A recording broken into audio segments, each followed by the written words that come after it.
On today's part of my take, we have a ton of sports to talk about. A lot of topics, a lot of things, the draft, the MLB trade deadline, the Olympics.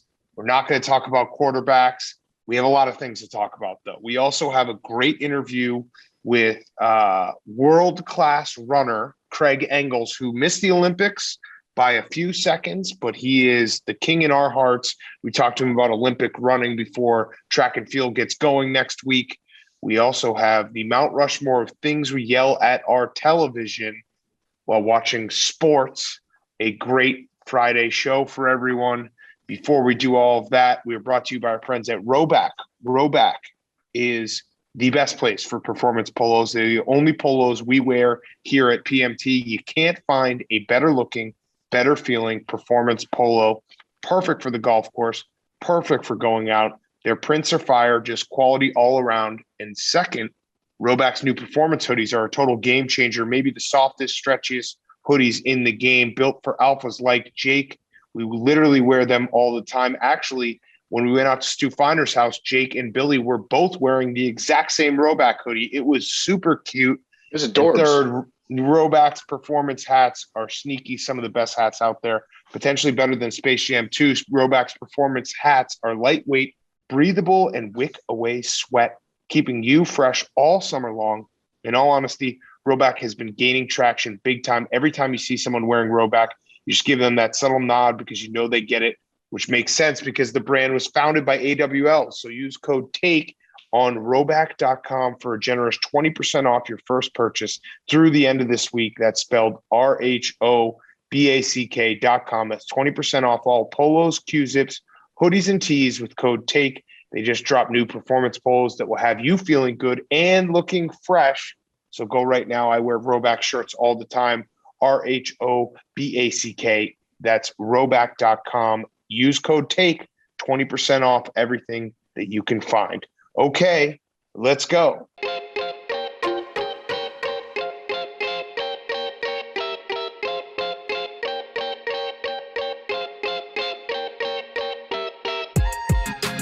Welcome to Part of My Take, presented by Rhoback.com, RHOBACK. Use code TAKE, get 20% off the best Q-zips, hoodies, and tees out there.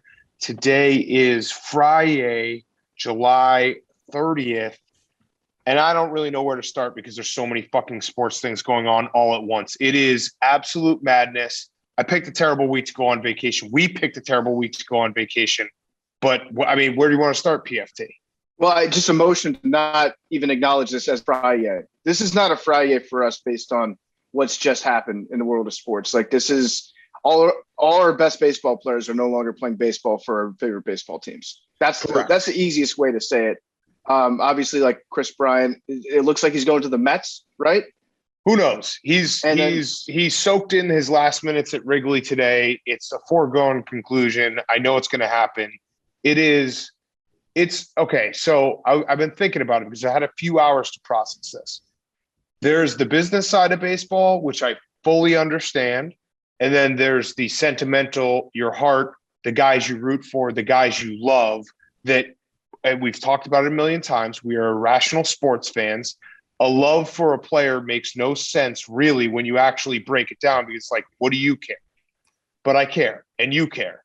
And watching Anthony Rizzo get traded to the Yankees and watching him take his last lap with his cute fucking dog, Kevin, around Wrigley and the Ivy, it broke me up, and it sucks. And I understand the baseball side of it because they need to trade guys when they don't know if they're going to be here at the end of the year and you've got to rebuild. But goddamn, does it suck. Well, I don't think it's irrational at all to be sentimental and emotional about baseball players, especially like if as guys, we don't show our emotions. It's pretty much a rule. Like unless you're watching somebody sing the national anthem, then you're allowed to cry. Or if you're like so mad that you throw something at your TV because of sports, those are really the only time that as guys we show our emotions.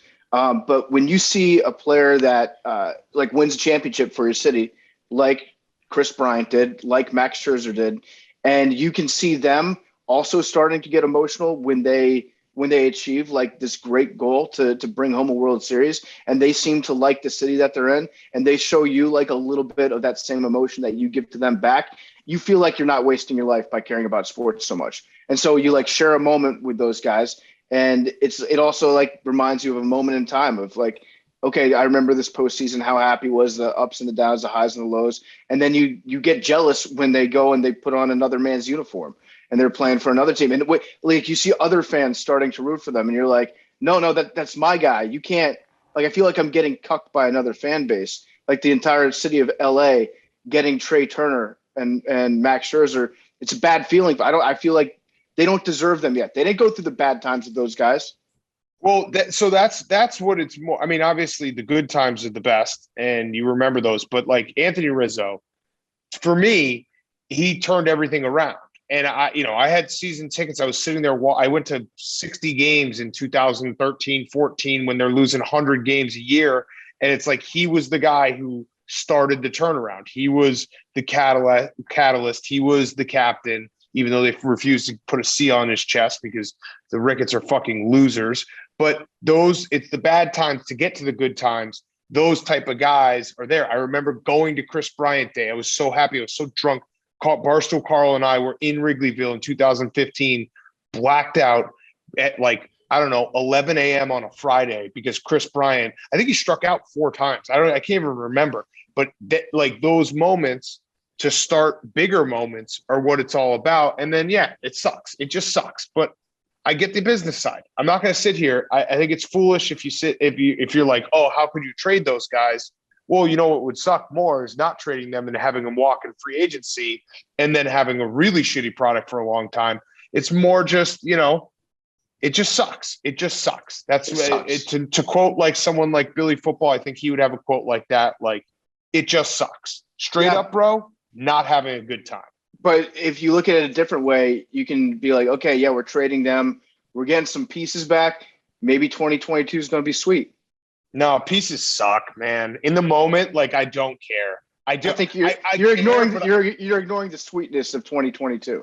Yeah, no, I care. Like, oh, okay, cool. We got some pieces, but prospects in baseball are prospects until like obviously in the coming months, I'll start, getting to know these guys, start ingratiating them into my life. But like right now, it's like, who cares? That's a name that is not Anthony Rizzo. Like you can't replace 2 19-year-olds with Anthony Rizzo. You just can't. So in the moment, I don't care. Like I actually kind of hate like the instant, like, oh man, we crushed this. Like who the fuck knows? Who knows? They're prospects. The guy who was drafted before Chris Bryant, Mark Appel, number 1 overall, never pitched in the big leagues. You never know with these guys. You do know with an Anthony Rizzo and a Chris Bryant or a Max Scherzer and Trey Turner. You know because you've seen it and they've done it. So that's the part that kind of hurts.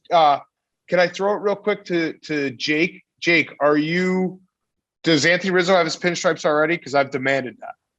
Yeah, he has them also because he's a fellow Broward County guy. Shout out Parkland. Okay. So we'll give it to him. There you go. Yeah. Okay. I don't know. What's his dog's name? Is his dog named anything related to the Yankees? It's Kevin. His dog's Kevin, which is fucking an awesome dog for a dog name. For a wiener dog, to name your wiener dog Kevin. I think all dogs, they have better names if they're either named a human name or if they're named like a plural of a noun. Like I met a dog named Biscuits one time, and that dog became my best. It was like a pit bull with scars on his face, but he was awesome. I didn't care because he had the cutest name ever. Kevin is a solid name for a dog. I'm going to throw this out there. Billy named his, who'd you name your dog after? Whitey. It was some kind of Whitey Floyd. A race of people. White nationalists. No, dude. Richard Spencer. So I have after, right? So there's like, you name your dog after old people names that don't get used anymore. So like I had a great uncle named Whitey, and that's just like not, so like Whitey Ford, Whitey Bulger. It's like a funny name for a dog. No, Whitey. No, we got it. Your dog's name is Whitey. Billy, yes. I'm just going to throw this out there. If you love me, and I think that we've come a long way in the last couple of months, you will change your dog's name to Rizzo. Well, it's too late now. No, it's not. No, he's not going to respond to Rizzo. You wouldn't like that because it would just be a reminder of what you've lost. Billy should just name his dog after the job that he eventually wants to have. So, like, kind of like how we were always PMT host. Yeah, PMT host or SEAL. Just name it Navy Seal. SEAL. Yeah. Wait, can I throw my dog thing out there now with Billy? Yes, please. It's actually perfect time, Liam. Okay, so Billy, about, I don't know, 2 weeks ago, just moved a block away from me, and he went away for a couple of days, and he paid an intern here to go watch his dog and never asked me. So I don't really know what to think about that. No, he thinks that you can't take care of him. I just want to know why. I left for one night, and it was a Tuesday night, which is a show night. And I knew Liam would be editing, and I didn't want to like make him come over to my house because I knew that would just be annoying to ask, especially just moving in. Like, you don't want to just start asking for favors just immediately. I have a question, Billy, real quick, and we'll get back to sports in 1 second. This intern that you paid to take care of your dog, in the price that you paid, does that include the 3 lizards and the hedgehog? No. Okay, so they just had to like go fuck yourself, take care of yourself, boys. They can chill for a night. Okay, all right. I only left for a night. Wait, so you're just not feeding your frogs? No, you just leave them with a bunch of food. Oh, got it. And your hedgehog? Bunch of You food. just leave them with a bunch of gold coins? Yeah. Okay. All right. So back to what we were talking about. Baseball trades. They suck. And yeah, it sucks, but whatever. We move on. It just was a shitty day. I told everyone to please not ruin my vacation. It's been ruined a million different ways, but that's okay. And if you're sitting here thinking that we're going to talk about QB situations in the NFL, I've made it very clear we're not going to talk about that until Sunday. I'll talk about everything else, but I'm not talking about QB. I'm still hoping some people will retire between now and Sunday. That's all I'm going to say. Yeah. Yes. Yeah. Did you see that he was? They have him playing safety now in practice. Perfect. He's like running scout team wearing the red jersey. I don't know what they're going to do. The Texans again should just not play football this season, especially like putting Deshaun Watson. Rick Riley joke. Deshaun Watson at safety. Wow, he always struck me as more of a cover zero guy. Ooh, okay. All right. I'll give 2.2 balls. It was boobs. Yeah. Or boobs. Yeah. Sorry. Balls. The ball scale is taking over the world with balls feature. Balls on the brain. Balls on the brain always. Okay. Let's talk a little NBA. The NBA draft happened tonight. Shout out Kendrick Perkins to getting called up to the big desk. And I'm going to say right now, he stole the show by, I think it was like the second pick, maybe. They threw it to him, and he was like, Jalen Green's going to be a great NBA player. Just look at his suit. And I was like, yup, Perk. Thank you. This is the analysis. Like, I don't give a fuck about you showing me a few highlight tapes and being like, he comps out to this guy. Because similar to the prospects in baseball, none of us know. Like, we have an idea. Cade Cunningham's going to be good. I'd bet my life on it. But like everyone else, I don't know. So yeah, if it's going to be like, hey, is this guy wearing a cool suit or not? That's actually the analysis I want. I also like Jalen. I like the analysis of Jalen Green, but I like Kendrick Perkins a lot because he seems to have aged like 35 years in the last 3 years. And he's just like, he's like an old dude, but he's, I think like 40 years old, something like that. But the coolest thing that he does, this is like a little life hack. If you can just use the word damn or hell in every sentence that you put out there on television, it still has that like old impact on my brain where I'm like, oh my God, they're cussing on ESPN. This guy's cool as shit. Where he's like, I don't know a damn thing about this guy, whatever the hell he's talking about. He'll just like, he goes back and forth from damn and hell, like Ray Allen going back from a clit to what else does he lick? It's from his penis to your switching back and forth. From his penis to his tongue. Yeah, tongue to the clit with the penis. Yeah. But that's how he uses the words damn and hell. And it's just, I always think it's pretty cool. I like, you can just say that like Jalen Green seems like the best prospect, and people will think that you're smart about basketball because nobody watched any of the G League Ignite games. So if you just say like, I watched a lot of film on Jalen Green, people will be like, yeah, this guy knows what he's talking about. I am concerned with Cade Cunningham though. And it's not just because in the game that I really sat down and watched, he blew it in that one game that he had. But it's also because he's vegan. And that to me, like if you're a vegan going into the NBA, like Jalen Green, he's 180 pounds. He'll probably be able to put on another like 20 in a good weightlifting program. Cade Cunningham's probably going to lose weight over the course of his career. So yes. I'm concerned about that. And I'm interested to hear what our resident nutritionist, Billy Football, has to say about that. You can't trust a man made of plant proteins. That's his durability and his mental. Fact. Yeah. Mm-hmm. You tweeted that at me when I mentioned that he's a vegan, and you're absolutely right. I think that's indisputable. I was a little he moved like one pick down from where everyone thought he was going to go, but I do think Jalen Suggs is really fucking good. So that was a steal for the Magic. Also, Woj just owns the world because it feels like the NFL, everyone's so scared to tip picks. Woj told everyone what the first 3 picks were in the draft, which it wasn't exactly breaking news, but he did it at like 2:00. He just was like, yeah, this is exactly how it's going to go. And it went exactly like that. And he's doing his little thing, like this team is strongly interested in them, and then they get picked. So it's weird. I think I'm going to actually say it right now.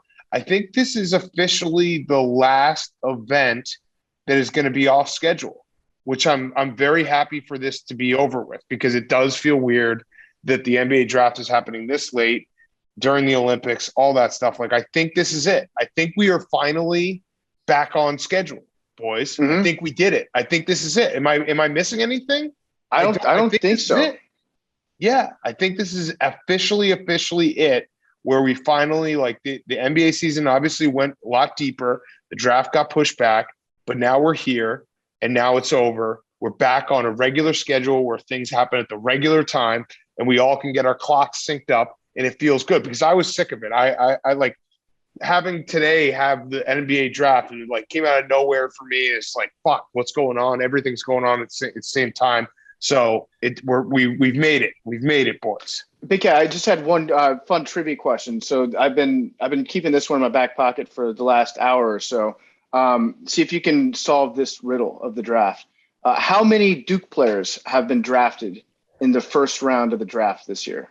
Okay, so I'm really happy you asked that, because now, are we saying Duke players that played at Duke, or guys that said they might play at Duke but then decided they'd rather get paid above the board by the G League and not have to deal with Coach K belittling them and taking away their jerseys and all that stuff? That's a good question. I'm going to go with the first definition. So just all things considered, if you didn't ever play at Duke, how many players do you think got drafted out of Duke this year? 0 right now. 0 as of right now. We're 0. 17 picks in. It's 0 is the answer.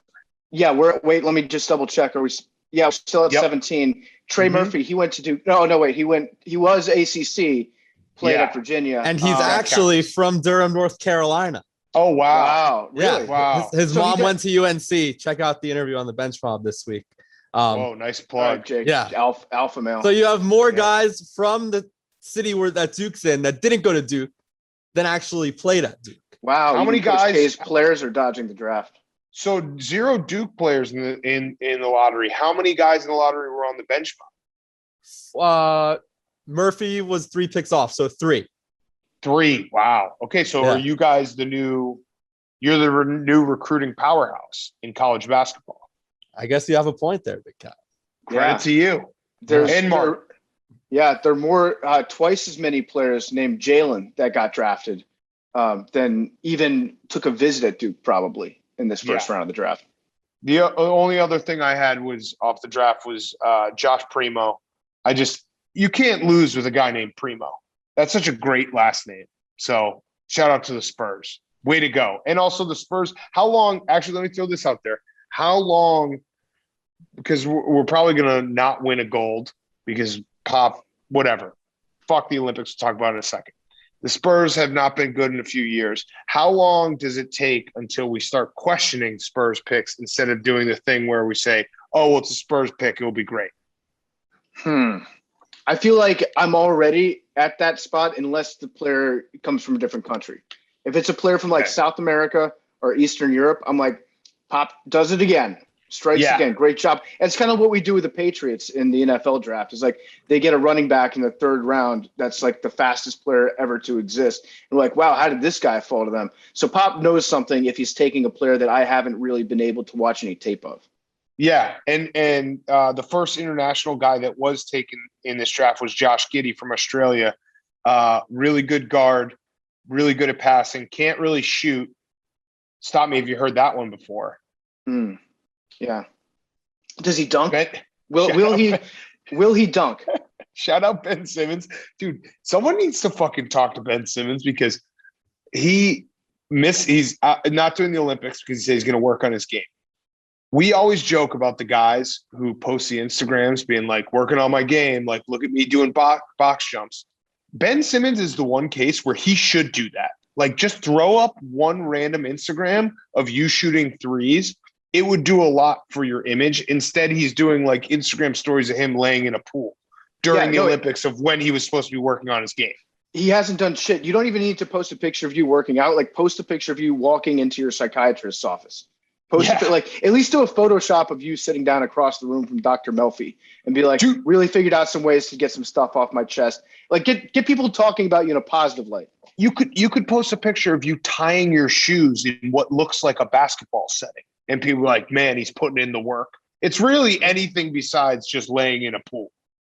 Mm-hmm. Or, I mean, you could also take the option of just getting so blackout drunk every day that it starts to affect your short-term memory. And people even spin that into being like this, okay, he's hitting the reset button on his life right now. This is good. Because something has to change with Ben Simmons. I actually was hoping that he was going to go out to the Lakers just to see how that dynamic would have worked. Who knows who's going to get him right now, but instead they got Russell Westbrook. Yeah, so Skip Bayless, Kings Stay Kings, tweeted, now the Lakers have a backcourt of Westbrook and Lay Brick, a nightly airball display. I am just so excited for this. It's going to be awesome to watch. It really is. And I'm not a Westbrook hater. There are a lot of Westbrook haters. He's probably like the most volatile. Either you love him, or you despise him, even though he puts up great stats. I'm somewhere like, I think he's good. Like, I don't think you should diminish the fact that he's very good at basketball. Yes, he does kind of suck at shooting. And yes, he will do things at times where you're like, what the hell's going on? I guess if you're a Laker fan, you're just like, well, it's LeBron's team, so he'll at least fall in line there. But there will definitely be some moments where Westbrook will try to take over the game and LeBron will just stand there exacerbated. And it will be great to watch. Great theater, as they say. Oh, I can't wait till the first night where he goes like 5 for 27 from the field and just keep shooting and see how LeBron handles that. For a sneak peek of what we're in store for next year, I'd like to bring on a special guest. This is Skip Bayless's initial reaction. He made a video where he's just staring into his camera, a message to LeBron James from Skip Bayless. No, LeBron, you just blew it. Westbrook no more fits with you than I would fit with you. This will turn into a desperate disaster. I know you want to show the NBA world you can win with Russ when KD failed to. Not happening. You will come to regret signing off on this deal. He sounds like an evil supervillain. No. I actually think that would make you feel good if you're a Laker fan, that Skip Bayless is so adamant that it's not going to work. Well, my only question is, and they might play basketball differently in Los Angeles, so maybe you can help me out. How many balls do the Lakers play with? So, they play with one basket. That was going to be the only thing I thought. Maybe if they had two, it might work. But yeah, no, Russell Westbrook. I actually think that Russell dog on him. Yeah, I hate when people go out. Like, here's the one thing I'm going to say about Russell Westbrook that it drives me nuts when people like rip him apart. And I get it. I understand. Like, there are times, like I said, you're like, what is this guy doing? Russell Westbrook fucking cares, and he gives like a lot of effort. And I really do think that if you look at it as like, it's LeBron's team, it's LeBron's city, it's LeBron's everything, he will make Russell Westbrook fall in line, and that in itself should work. Like, it should work. I think it's kind of like it's the opposite. I agree with you. I love Russell Westbrook. I'm a Russell Westbrook fan. He has bad nights shooting, but he's an exciting player to watch, especially when he just decides to go nuclear halfway through a game and just explodes on everybody. I love Russell Westbrook. I think he cares so much that he's going to be the one that gets pissed off at LeBron. I think that he's going to see like a couple of games in the middle of the season, like LeBron doing load management or whatever. And Russell Westbrook is going to get pissed off about that because he might not think that LeBron wants to win as much as he does, in which case we're going to be in for a little like who's Batman, who's Robin. Obviously it's going to be LeBron, but Russell Westbrook, I don't know if he's going to be able to like work in a system where he's very clearly supposed to be the Robin because he's a dog. Wait, Big Cat, you want your son to be like Russell Westbrook? Oh yeah, I do. Yeah. I want my son to be. Okay. I want him to care as like much it. as Russell Westbrook. Okay. Yes. I think actually the moment that you'll have first strife is when Russell Westbrook steals a rebound from Anthony Davis and LeBron. Like when they're both going for a rebound and Russell Westbrook comes flying in so he can keep getting his triple-double. That will be fun to watch. As long as he still have Caruso, I've got faith in the team. But it's gonna be fun to watch how those guys get along. Okay, so moving on down the line, U.S. soccer dominant. Cutter, go fuck yourself. That's it. That's all I got.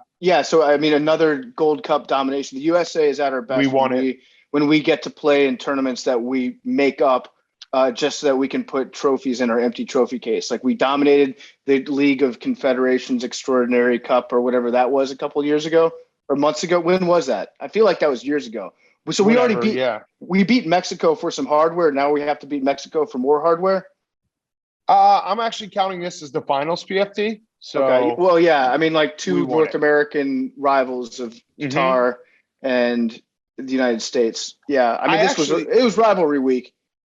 I love that they can like do this where it's like you have a continent playing for a tournament and then just random teams can basically pay their way in.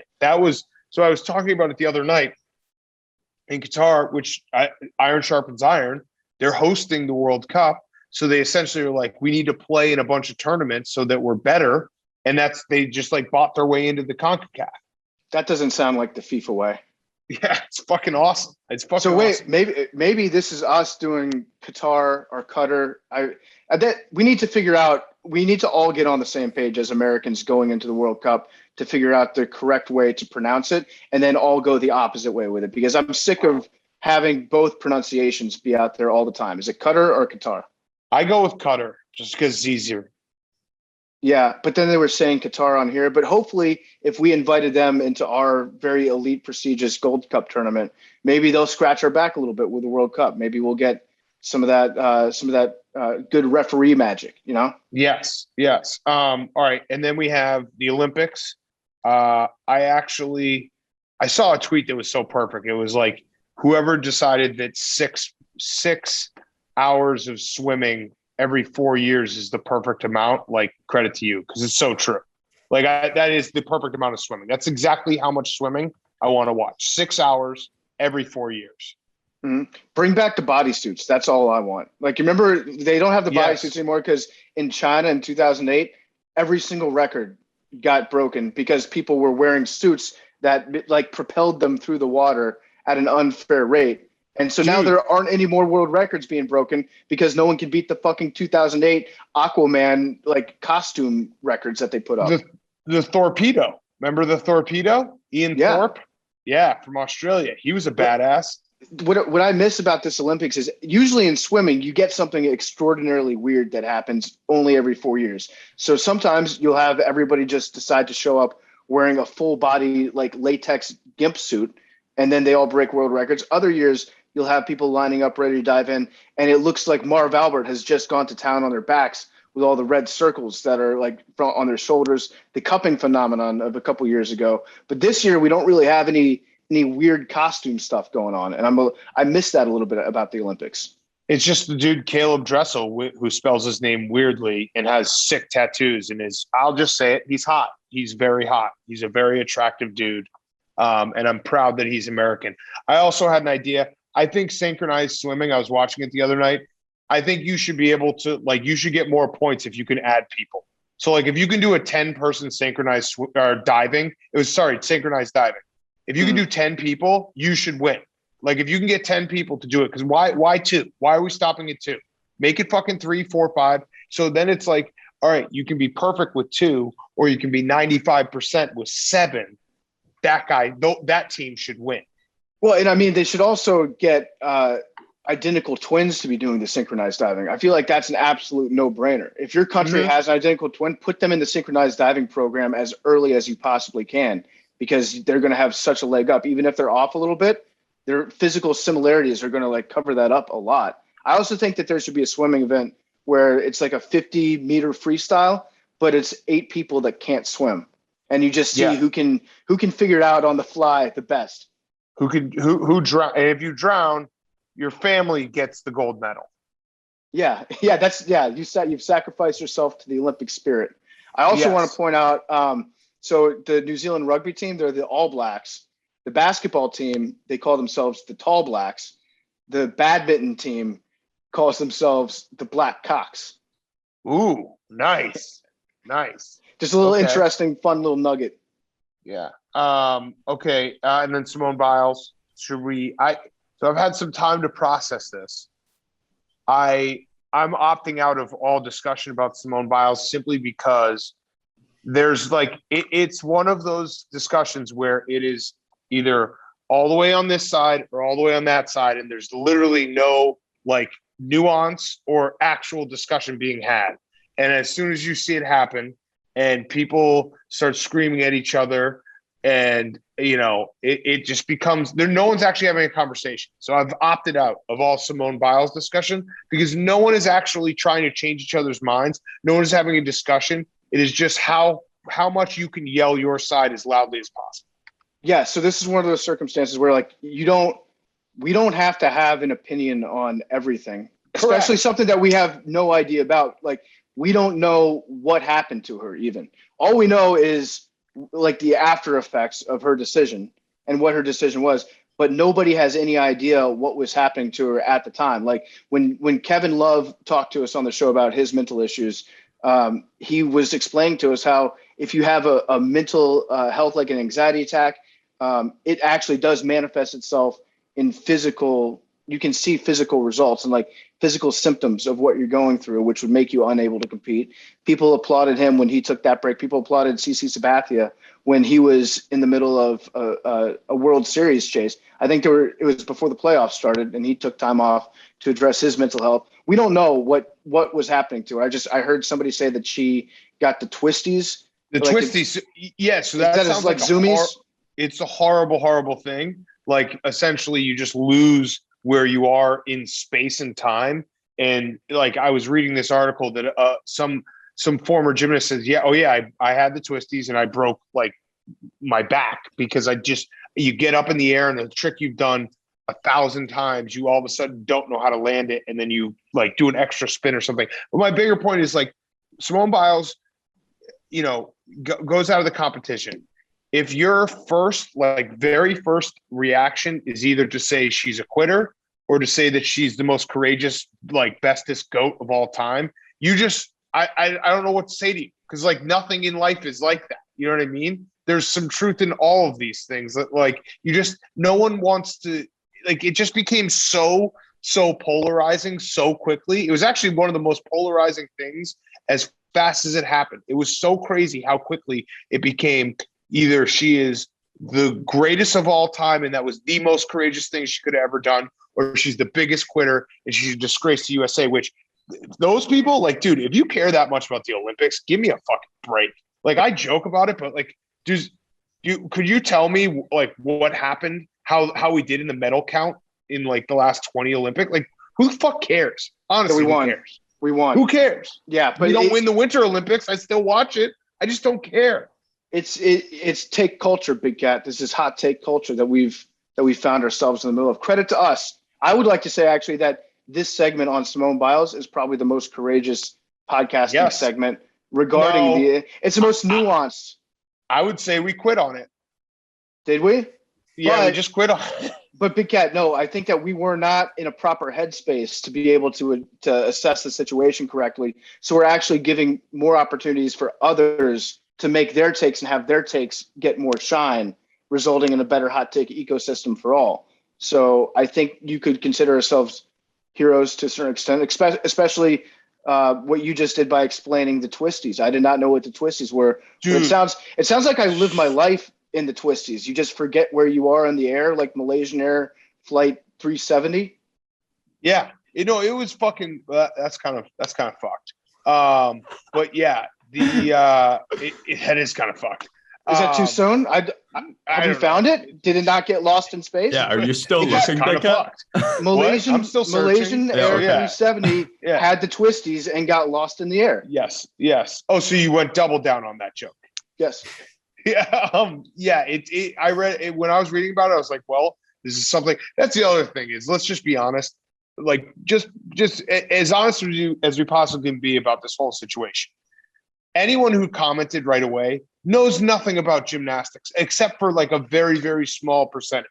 Everyone else is just saying whatever the fuck they want to say just so they can be heard. And it's like, I don't know this sport. I have no fucking idea what is going on. I don't know if they were going to win the gold. I don't know if they were already eliminated. I don't know if she helped the team, she hurt the team. Who the fuck? Like, you don't know. So it's just crazy to have that severe of a reaction when you know nothing about this sport that you watch like for 4 hours every 4 years. So the whole thing was insane.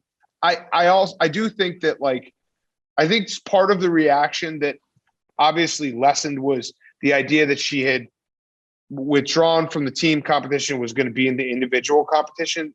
Obviously she's not in either. So it's like kind of an egg in everyone's face who that was what they were standing on. Like the immediate reaction of, oh, but she's going to compete in the individuals. No, she's got some things that are going on right now, and to call her a quitter is crazy. So I don't know. I was exhausted by the entire discourse, and I wasn't even involved. Like I didn't even put my toe into it. I felt like I was dizzy. I was getting dizzy from all the takes that were flying around, to the point where, like, Lenny Dykstra had a take today. He took some time out of showing up at the Federal Reserve and demanding to get his money out of their account in New York City that's a whole nother story we need to dive into. But he said, like, I respect Simone Biles' decision. Like, athletes know that sometimes you deal with mental issues. And if you're trying to play a sport, well, I was like, Lenny Dykstra is bringing nuance to this conversation? Right. Like, what the hell is going on? I got the twisties in the conversation, in the general debate around it. I do think it's very funny that, and this is the meatball in me. I find humor in it. I'm not saying that I think like this, but the instant reaction of a lot of people to be like, well, I remember when I was 10 years old and I struck out 4 times, and then I fucking got up there and hit a home run the 5th time, and my parents didn't let me quit. Just a little bit different than what we're talking about here. Just a little bit different. Yeah, it's sports, and yeah, competition is good. I love competition. I do think there should be more competition, like, in the world. I think competition makes people better. But yeah, it might be a little bit different than, like, little Johnny striking out in T-ball versus the fucking Olympic golds and this gymnast who's doing shit that, like, you couldn't even do in a video game. Like, you couldn't mash the buttons fast enough to do it in a video game, let alone doing it in real life. To a certain extent, I don't want to say I like it, but it's entertaining to me watching people break out those arguments of, like, what they did when they were in high school. Like, on my high school hockey team, I was the backup goalie and I came down with a flu. And you know what? I was puking my brains out, but I still sat on the bench with my teammates as we won the state championship. And I learned a lot about myself that day. I love that everybody has deputized themselves as being ESPN pundits in this age of the internet. Still one of the greatest callers of all time was 670 the score in Chicago when Derrick Rose tore his ACL, and he didn't in the whole year after, when he was like, oh, will he come back? Will he won't? And a guy called in and was like, I tore my ACL and I was golfing 18 holes 9 months later. There it is. Point fucking taken, dude. Point taken. Like, I don't know what to say to that. You're right. Derrick Rose should be out there playing basketball in the NBA right now.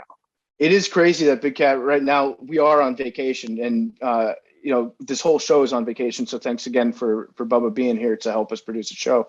But it is crazy that you're on vacation right now with your kids, and you're not practicing load management. And one day you do want to be able to walk across the stage at their graduation. It's just something that you should probably keep it in perspective, though. Like, don't push yourself too hard. Okay. Yeah. And listen, if you want to talk about a real quitter in sports, we're going to talk about Aaron Rodgers on Sunday. Mm-hmm. Got a lot to say about him. That motherfucker taking Blake Bortles' job. I'll do a little teaser. My take on Aaron Rodgers let's just say, I think I'm on his side. I think he's quitting on his marriage. I think I'm on his side. So we'll save that for Sunday, but just a little teaser. I think justice for actually on his side, not jokingly on his side. I think I'm on his side. There's one other Olympic thing I wanted to point out. The Chinese powerlifter, the guy that weighed like 160 pounds, and I think he clean and jerked 435 pounds, total psycho. His Instagram is a must follow. You should check it out because all of his pictures are just him doing deadlifts. And the caption on all of his pictures are "My balls are okay," or "My balls are fine" with a sunglasses emoji as he's putting up like world record deadlifts. Just electric follow online. I mean that we will shout out what's his Instagram handle. Let me follow. Get Let that me find shit. it. I'll bring it up. All right. While you find it, I'm just gonna set us up real quick. We have a Mount Rushmore coming up. You're gonna hear a voice in the Mount Rushmore that you probably don't recognize in this episode until this point. It's because we taped it last Sunday. So Hank is there. So it was taped last Sunday. So there will be that voice that you'll hear during Mount Rushmore. Just want to give everyone a heads up so you're not like, whoa, what the fuck's going on? It was taped last Sunday. So we have the Mount Rushmore things you yell at TV. I'm going to do the ad PFT, and then you're going to tell us his handle. Mount Rushmore is brought to you by our friends at Cross Country Mortgage. Cross Country Mortgage, like us at Barstool, a people-first group of people. They are dedicated to the fundamentals of mortgage lending, which results in a fast, convenient, and less stressful home financing or refinancing experience. Our friends over at Cross Country Mortgage make it super simple to figure out how much you can save on a monthly basis and over the life of your loan. The numbers can be staggering, and you don't know how much you can save unless you actually talk to an expert and figure it out.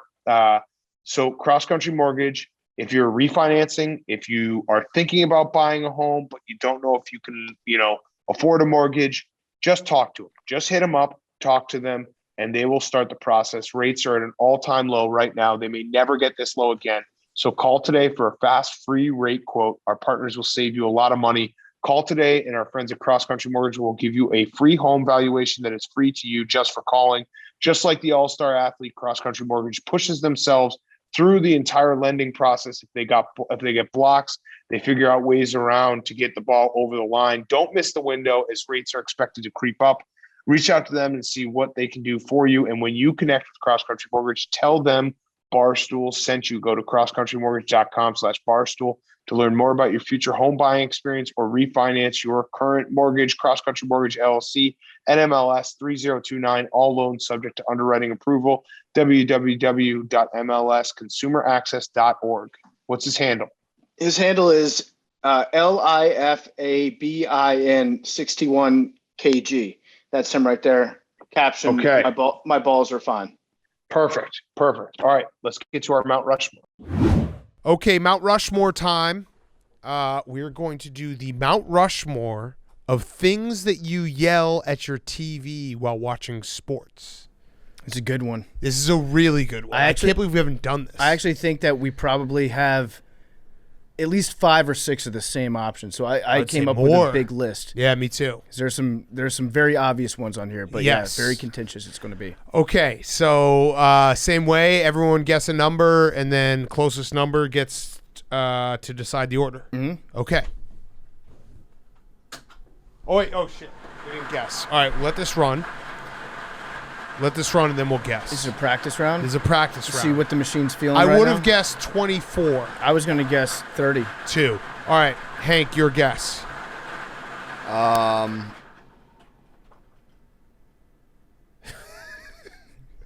Just a number. 50. PFT. 60. Jake and Billy? Don't you fucking do it. 69. I'll guess 5. That was a stupid guess. I just realized that was stupid. Yeah, that was dumb. That was really stupid. I should have guessed 25.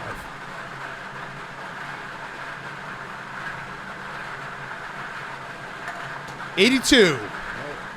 All right, so what do you want the order to be, boys? Jake and Billy. I think this is, like you said, going to be a popular one. Same pick, so we'll go first. Okay. And then where do you want to go? You want to go Hank and I'll come around? Sure. All right, so we'll go wrap around the room. All right, here we go. You suck. Oh, going negative first. Interesting. Was that your pick or was that Billy's? That was actually on my list. Wow, foul mouth. We're going for the win here. That was one of the worst 1-1 picks. It's of all pretty time. bad. Yeah, Like actually the worst. You might say. I'm gonna just say it right now. People say it all the time. Why are you such a hater, dude? Yeah. Me? Jake. Oh, yeah, that's true. But I'm confident in saying, and no hate to you guys, worst 1-1 pick ever. There are people yelling at their radios right now. You suck. Yeah, to Jake. you guys suck. I don't think you understood the prompt. No, he gets it. It was just that was a blown pick. Okay. Bust. All time You know blown. what? I'm calling right now. You suck is a bust. You guys just All right, we'll see. whew. I mean, you could still make up for it, but You don't think I don't have you suck on my list. No, neither No. did I. I've never yelled you suck at a TV. Yeah. Yeah, I think players? Yeah. No, I would yell you motherfucker. Yeah. Before I'd yell you suck. All right, well, that's my brain. Okay. You're just too polite. Yeah. Well, that's also that's like that's like the peak of your swearing. So like that's as far as you'll go. Okay. I'm not a panderer, so I'm just gonna go with my heart. And the one thing I say most consistently when I watch games, basketball, obviously this is for basketball, but I say it sometimes for other sports, is and one. Okay. I love to just yell and Yep, one. you do. You and yell one. it. You yell it. Not even when we're near a basketball. Yeah, no, it's just I love to say and one. All right. It is true. That is, I can absolutely attest to that. If you ever even, like I'm saying, you do it when we're not near a basketball court, but then when we are near a basketball court, that's all you say. Yes. Yeah. All right. I'm shocked that this lasted to pick 3. Easy one for me. Let's go. Okay.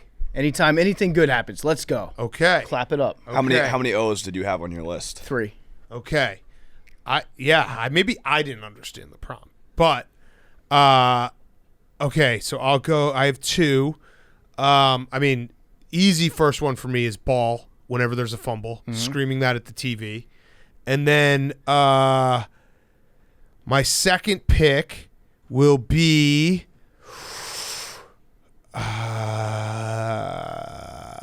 I always now when we do the graphic, can we actually say I yell watch out on the blind side. Whenever there's a quarterback about to get hit, I yell watch out. Okay. Because you have to let them know that they're about to get hit. All right, that's pretty good too. Yeah.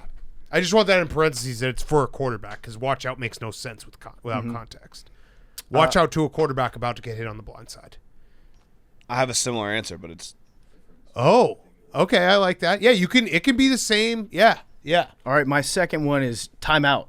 Okay. When I'm like 5 seconds ahead of a coach. Yep. And I feel super smart. I'm like, why isn't he calling a timeout here? Call timeout. Timeout. Yep. Timeout. Yep. Okay. Hank, I just want to get back to these guys to see what they're going to do because we're doing a great job. I will go with Pickett.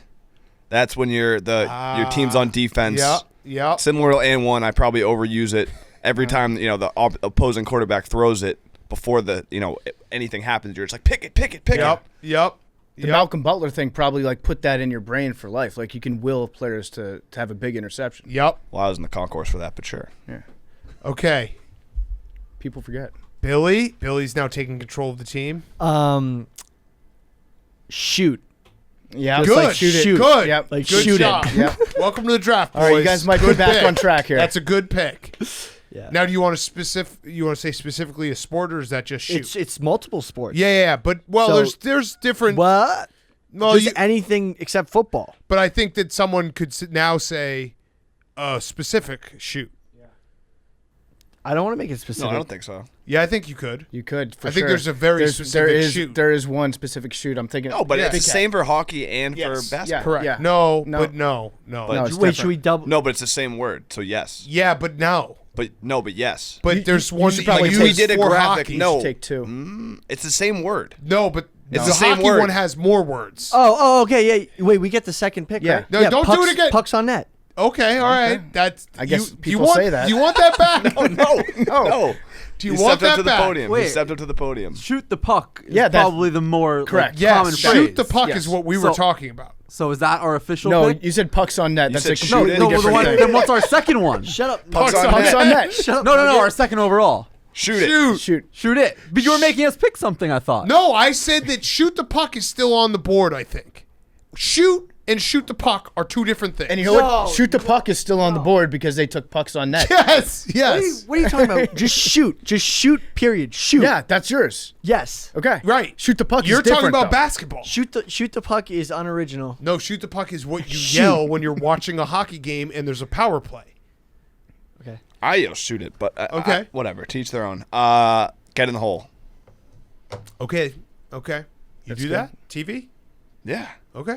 Oh, Yeah, like, actually, no, I do. like an iron. It is a big in person as well. But yes. I'm realizing with my list is I like to just like, even though it never really happens, I like to just always root for something to happen before, like after the act occurs, whether it's shooting, hitting a golf shot. Yep.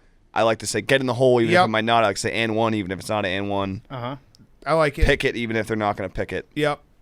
I'm just trying to speak my ideal instance into existence. Got it. I'm just going to go with a nice, simple, clean, God damn it. Ooh, okay. Anytime anything bad happens, God damn it. I don't think there's a better way of expressing disappointment while you're watching sports. Yeah, that's good. I guess I'm trying to be more of a coach on the couch because my next I have two picks here, right?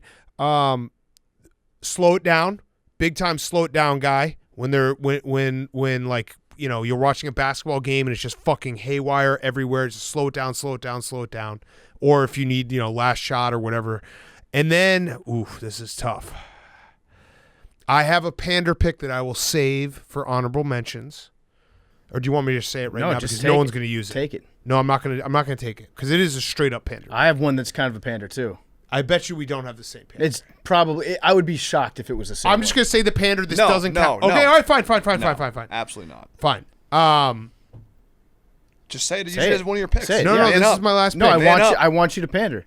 No. You want to pander so bad right now. No, Yes, I you don't. do. No, I Yes, you actually do. I'm totally moved on to it. I'm not even looking at that part of my list. You won't.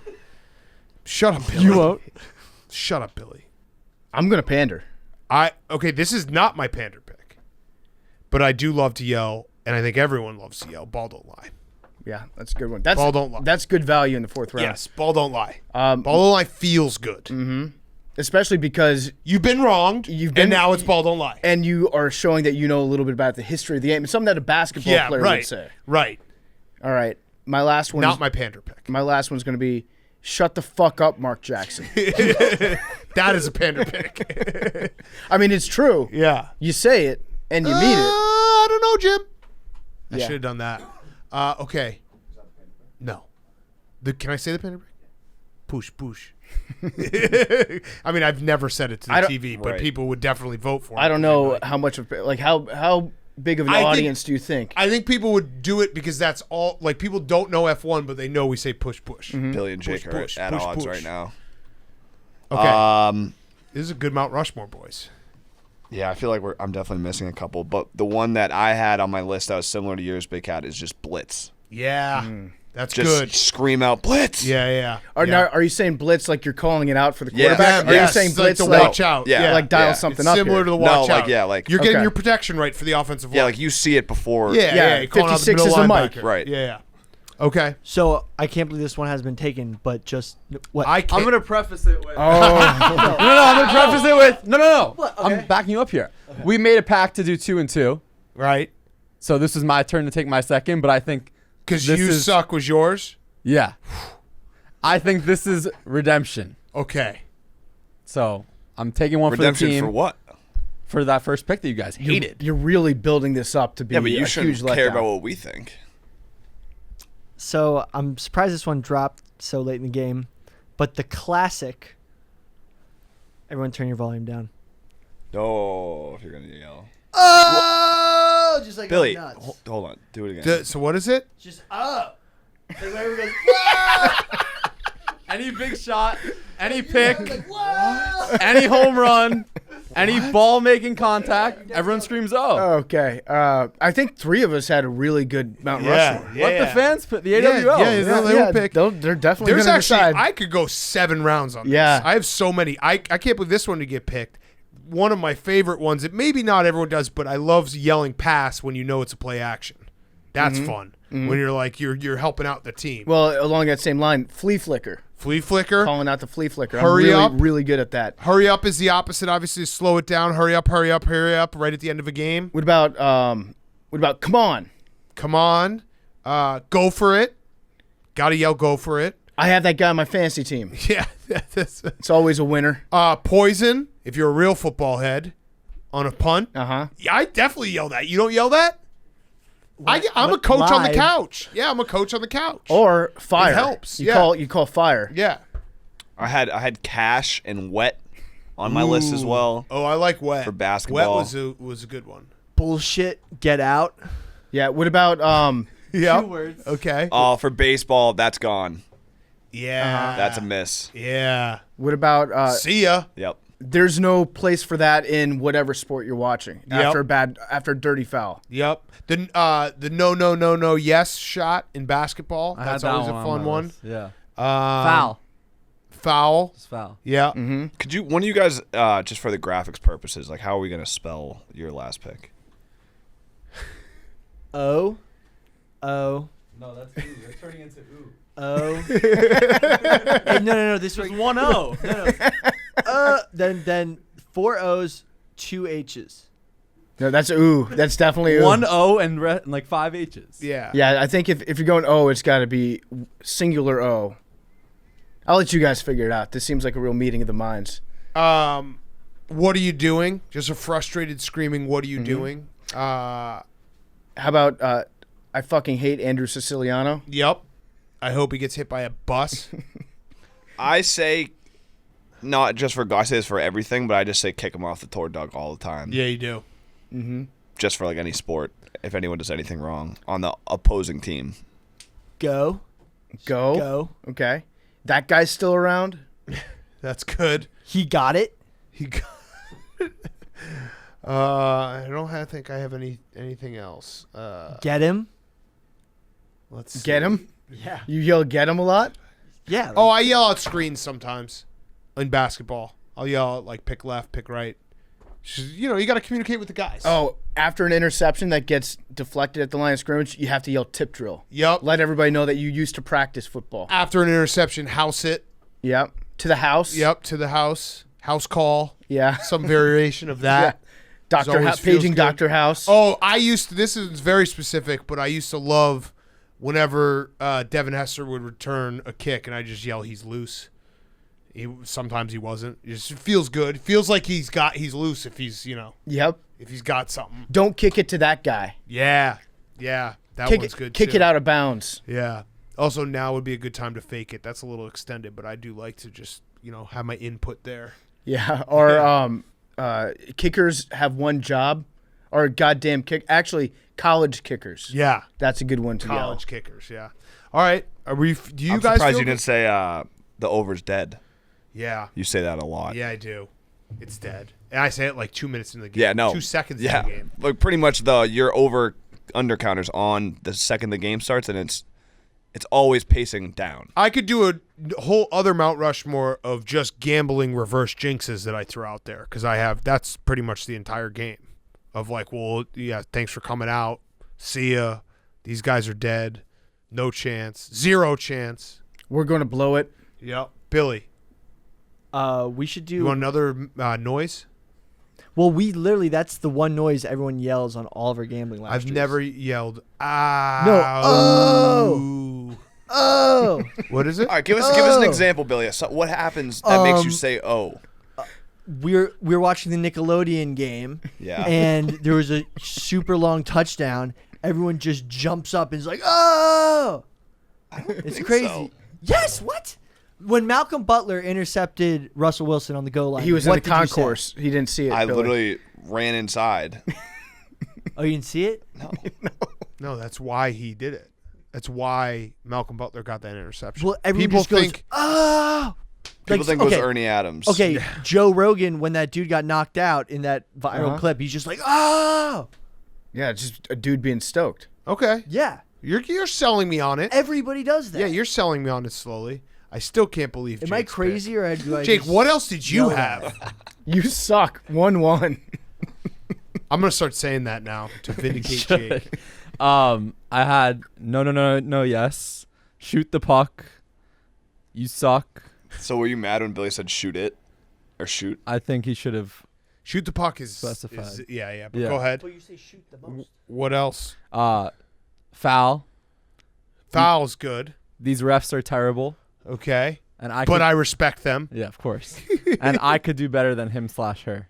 Like when someone's Talking about a broadcaster. No, player. Oh, When have you said I could do better than her, Jake? When was the last time you said that one? that seems a little misogynistic. It does. I That's what I'm have curious to not know. said either. I'm saying the general sports fan. got it. Oh, so That's what this so is. your So entire I list say was- everything that's on my Yeah, list. me too. Your entire Oh, I list don't. was a pander. Yeah. I literally sit there and just like listen to the broadcasters.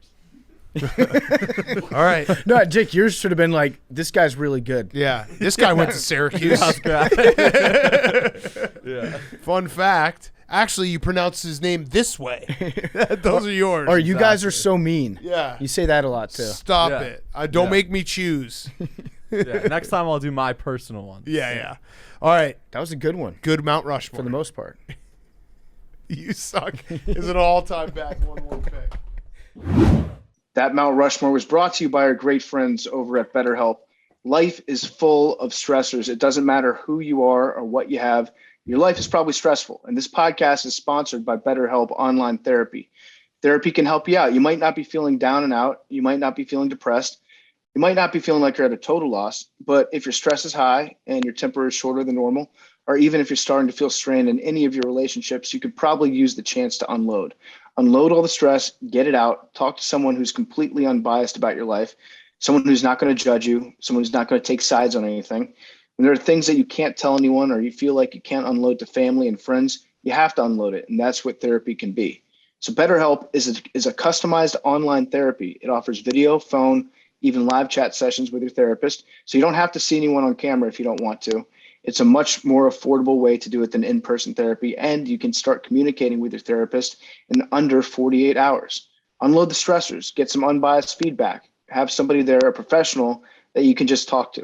You'd be pretty surprised at what you might gain from it. Just see if it's for you. So the podcast is sponsored by BetterHelp, and our listeners are going to get 10% off their first month when you go to betterhelp.com/PMT. That's BetterHelp.com/PMT. If you've used this program, if you've used BetterHelp.com/PMT, you found it valuable, let us know. I will like your tweet. I promise you that. I will read it. I will like it. If you've started to go to therapy with BetterHelp because you heard about this on the podcast, it'll make us feel good. So check out BetterHelp.com/PMT. And now our interview with distance runner Craig Engels. Okay, we now welcome on a very special guest. It is runner Craig Engels, who electrified the nation. I want to start, Craig, by saying sorry. I don't know if you caught wind that people blame me. They said I jinxed you. I apologize. I'm still on the Craig Engels train. But yeah, you were in the Olympic trials. You're a 800 meter, 1500 meter runner. Unfortunately finished fourth, but we're really happy to have you on. Talk a little running, talk a little Olympics, talk about your mustache and everything. Yeah, bro. Well, first off, I don't believe you cursed me, but some people were messaging me. Yeah, thanks for having me on. Hopefully you can learn some stuff about running. I don't know how much you know, but. Well, yeah, we don't know anything. I mean, we know that how to run. I know that running sucks. Yeah, running does suck. So yeah, I guess that would be my first question. How much does running suck if you're really good at running like you? Marginally less than it sucks for you guys, I'm sure. I think at any level, running still sucks. And and the worst part is it's the only sport I'm good at. I wish I was good at darts or literally anything else besides running, but unfortunately this is what I'm stuck with and try and make the best of it. But yeah, dude, the only fun part about running is actually like racing. Right. I would imagine, yeah, the practices, because you guys, even though you're 1500 meter, like how much can you actually just break down what a regular week would look for you when you're training? Yeah. I try and run like 70 miles a week. There's some runners that run like 100 to 120 miles and that they're training for the marathon. They're kind of crazy though. So, yeah, in a typical week, I'll do like one long run, 2 workouts, and then run every other day. We do 2 lifts a week. I don't know if you could tell, but Yeah. Looking jacked. Yes. yeah, you can totally. But yeah, that's about it, man. It's like I honestly work like an hour to an hour and a half a day. And then I have to figure out what to do with the other 23 hours of my life. Now, I've heard about runner's high. Is that real? Because that's really the only way that you could convince me to try running is if you're like, okay, if you get to a certain point, then you feel like you're on drugs. Well, I live in Oregon, so a runner's high is a little different for me, but it doesn't happen. I honestly don't know what the hell people are talking about when they say that. I've never experienced it. I think it's just runners trying to convince other people that running doesn't suck. So they're like, yeah, if you just run enough, you'll eventually get high. It's like, no, I don't think so. I think it's just being tired. Yeah. It's just like I'm exhausted and I don't have any oxygen in my brain anymore, and my body wants to shut down. You're like, oh, I'm totally wasted Runner's right now. high. It's pretty sick. Yeah. I don't want to bring up bad memories, but I mean, we should at least talk about it. So that race, you finished fourth. I thought, and I don't know anything about running, I was watching it. It was 1 a.m. on a Sunday night. I thought that it was almost a conspiracy to box you out and elbow you. It felt like they were trying to keep my man Craig Engels down. I really did believe that. And again, I don't know anything about running. Dude, let's go with that conspiracy theory. But first off, thank you for staying up till 1 a.m. Yeah. I'm not quite sure what your typical bedtime is, but I do appreciate it. It was we were recording the show and someone happened to tweet me while I was like climbing into bed and they're like, hey, your guy's running in 10 minutes. And I was like, well, fuck yeah, I'm going to watch. And then I just got mad. I was mad for like, I didn't fall asleep for another hour because I was like, he got screwed. He got elbowed out. No, dude, I honestly don't even know what happened. I did get boxed in, but that's my fault. I think I'm so dumb. I just don't. I've been running for 10 years and somehow still don't know how to not get boxed in. So to explain that to us, like explain the thought process in a 1,500 meter race, like positioning, and you guys do throw fucking elbows, right? Yeah, bro. Not many elbows. I think people will complain, and it's not a very physical sport, but. I don't know, man. Your brain like shuts off until one lap to go. And then you're like, all right, this is go time. Like it's survival instinct. And I just got caught off guard from the defending Olympic champion took off and I missed it because I was boxed in. Oh, shit. They didn't want to see you win. They did it. It's a conspiracy theory, dude. Yeah. Would you have Sha'Carri Richardson to yourself if you had qualified?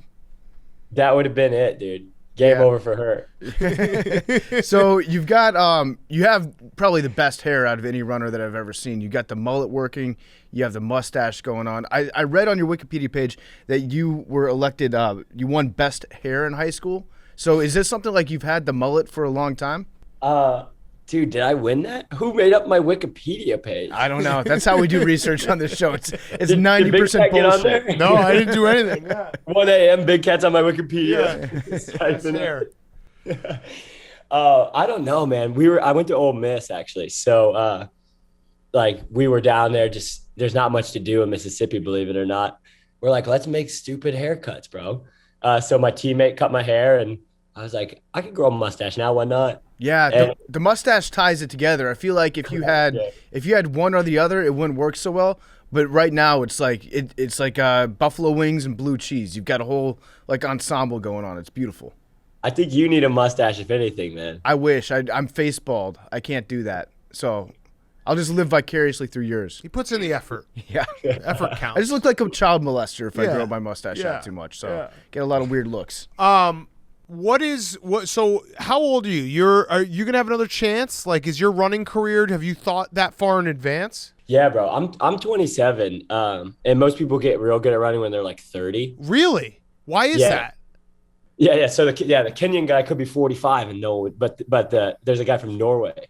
It's 19. That's crazy. So so you do have like another chance. You're gonna have another chance. Now, this might be a heavy question, but the thing that always is remarkable for Olympians to me is that you have to build up for 4 years being like, here's the moment, and then the moment has to go right. So are you already thinking like 4 years from now, I'm going to do this? Like I'm going to get my redemption? Because that will be an all-time story if you can punch your ticket to the Olympics in 4 years. I guess, man. So in 2016, I was in college, and I actually got fourth there too. So I don't know if it's a curse, but yeah, so it's only in 3 years now. So I waited 5 years actually for this one to redeem myself, and then I just blew it. It all comes down to 4 minutes. It's crazy. Yeah. Yeah. So That is nuts. but Oh, yeah, 3 years from now. Are, Yeah. are you an alternate in some respects? Like, can we still hold on to a little bit of hope that if everything shakes out exactly perfectly, that you still might compete? There's a little bit of hope, but I've been partying for the last four weeks. I like that. The honesty there. Yeah. You know what you should do Not much instead? hope. Okay, let's just write this one off. I feel like you could actually do what Forrest Gump did in that movie. You seem like the kind of guy that would just like walk out of his front door and be like, I'm just going to start running and just go cross country back and forth, back and forth. Yeah. I mean, I don't know if I should take that as a compliment that I'm being compared to No, Forrest Gump. you should. It's the greatest movie of all time. He's a great guy. Yeah. Yeah. He is a great guy. You just seem like Was a around dude that for a lot of history. You seem like a dude that's just like up for an adventure at any given time. Hell yeah, dude. I mean, I'm down for anything, but running across the country sounds kind of boring. Yeah, that would suck. So wait, let's talk about. But I want to come race you guys. I'll be in New York. Yeah, no, we're gonna try to set that up because we owe the people a tandem bike ride. So we're not gonna do that, but we're gonna maybe race around a track. If we're on a tandem bike and you're running, do you think that you can beat us? 100%. Really? 100%. You didn't let me finish. It's a marathon. Okay, you're gonna fall like 56 times. Yeah, That's no. probably true. All of my bike riding experience is on a stationary bike, so that doesn't necessarily translate well to track life. Wait, what if we had solo bikes? Could you still beat us? No way, dude. Okay. I'm not sure of your fitness, but Not good. okay. That leaves the odds a little bit more in my favor, but probably not. I think that we can beat him on a tandem bike. I think if we get cooking on a straightaway, he can't catch up with us. Yeah. I agree. We could hit a mile, dude. Okay. What's your fastest mile time? I've run 3:51 so far. That's fucking insane. How fast do you think is going to be the fastest anybody's ever going to be able to run a mile? Because at some point, you're not going to be able to get any faster, right? No one's going to be able to run a mile in 5 seconds. So what do you think that speed is for the human race? It's what it is now, dude. The mile world record is 3 minutes and 44 seconds, I think, something like that. Yeah. The dude with the mile world record right now was so juiced up in like the 1990s that like drug testing. I mean, no one dopes anymore, but this dude was just literally coursing with steroids. I kind of like that. I think we should have world records for steroid users. Like, we really should see how far – we should have regular world records and then world records how far can the human body be pushed with help of steroids.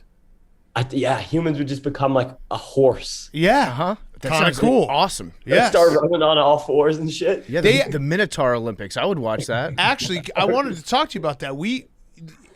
Gambling should be in like track, and they should do it exactly like horse racing. And I bet you we'd have maybe a little bit more like exposure for the racing world. I mean, dude, you guys set it up. I'll be your like, I don't know, the guy who sets the odds. Is that a thing? Yeah. Yes, that is a thing. Your bookie. Yeah. They're bookie, but I work for Barstool. Yes. And you set the odds. I like that. Do you ever do you wake up in the morning and know, like, I feel fast today? Oh no. Really? Not recently, dude. You know, like I've been on a bender, man. We're going to get back to Craig in just a second. But before we do, America has a problem. Everyone's exhausted and out of it because they're not sleeping in a bed that's right for them. And the sleep that they are getting sucks. This problem has a name. It's called junk sleep. If you stay up too late, if you work in bed before you go to sleep, if you watch TV in bed before you go to sleep, if you use your phone, tablet in bed when you're trying to go to sleep, these are just all the things that happen to me that I'm reading off right here. It makes me realize I get too much junk sleep. If you don't take the time to unwind for the day and prepare for bed correctly, you're going to end up getting junk sleep. You need to talk to a mattress firm sleep expert because they're going to match you with the best mattresses and sleep products out there based on your specific sleep preferences so you can get your best sleep possible. I thought I was a soft mattress guy until recently. Then I was like, hey, why is my back absolutely killing me all the time? Turns out all I needed was a firmer mattress. That helps a ton. So they're going to help you out. They're going to ask you what your sleep preferences are, and the sleep experts at Mattress Firm are going to get you the best mattress for the best sleep possible. We're partnering with them for this year's Grit Week. So we're going to spread the word about how to unjunk your sleep. To unjunk your sleep, go to mattressfirm.com or go to a Mattress Firm store today. Speak with a sleep expert. And now, more Craig Engels. All right, so let's talk some RVs, because you also, the other part of your story that I love, you are an RV collector. And how many do you have? Do you only have one, or do you have multiple? That makes me sound a little bit like a pedophile. Yeah, but that's okay, because I've seen the pictures. You look like a cool dude, not like a pedophile. A cool pedophile. Yeah, right, exactly. Oh, yeah, dude. Yes. That's perfect. Yes. No, dude, I don't know. Like, I've been obsessed with RVs since I was a kid. And now I finally have enough money to buy shitty ones. So I'll buy them and fix them up and then resell them. And that's what I do with the 23 hours of my day that I'm not running. Oh, that's sick. That's so amazing. how many have you fixed up? I think probably 10 now, maybe like 8 to 10. But the first one was when I was 18 years old in college. That's Do awesome. you have one that you're working on right now? Yeah, it was the one they posted on the NBC feed. It's an old F-250 with a camper in the back. It's kind of sick. That's It's awesome. amazing, because I was actually looking at buying a VW Westphalia van. It was All sick. right, you got money then, bro. You got money. No, it was pretty cheap. It had the stove and the bed and everything, the camping top in it. But then I found out that it was a manual transmission, not an automatic. I don't really know how to drive stick. How much would that cost for you to turn that into an automatic? Oh, I can't do that, bro. You need a mechanic. Damn. I'll make it look cool inside, but dude, you just gotta learn how to drive manual. It takes you a day. I'll come up there and teach you. I know I've done it before, but also I just don't trust myself getting on the highway with a manual, you know? Especially in the city, man. I don't know where you live, but Yeah, New York City is not a great place to be driving stick for the first time. no. I actually learned on an RV though. My first RV was manual, and I learned on that. It was terrifying, dude. Yeah. Shit. So can you explain real quick the point system in running? Because that was the thing I struggled with after your race. Everyone kept on saying, no, Craig Engels might still make it. And I was like, all right, I'm just going to hold out hope. Like, what? It made no sense. I actually started reading about it, and we need to fix the running point system because it's a joke. You asked me if I could tell you about the point system? Yeah. Absolutely not. Because it makes no sense, right? I truly have no idea how I even earn a point, dude. I just get out there. I'm not a smart guy at all. That's why I convert RVs and run left turns, bro. So I'm not out there doing math. I don't know. I was just all right, I got to get top 3, but I got 4th. Yeah. So you just literally go out there and you're like, all right, I'm just going to start running fast. And let the rest take care of itself. That's seems like my thought process most of the time. Yeah. Is America gonna win the 1500, or are we gonna lose? We're not. No. Fuck. Yeah. If someone put out betting odds, and there's a Kenyan guy that's gonna win it. Got it. So so if you had gone, obviously it's a huge honor, but what would be your chances if you had gone? I'd love to be cocky here and say good chance of me winning, but absolutely none. Okay. Yeah. So I'm there for a good time, bro. Yeah. I'm not. But all right. So here's our spin zone, Craig. These Olympics suck. No one gets to do anything. There's no fans. So you actually didn't even want to go to Tokyo. If you're here for a good time, it's the next Olympics, wherever the fuck that is.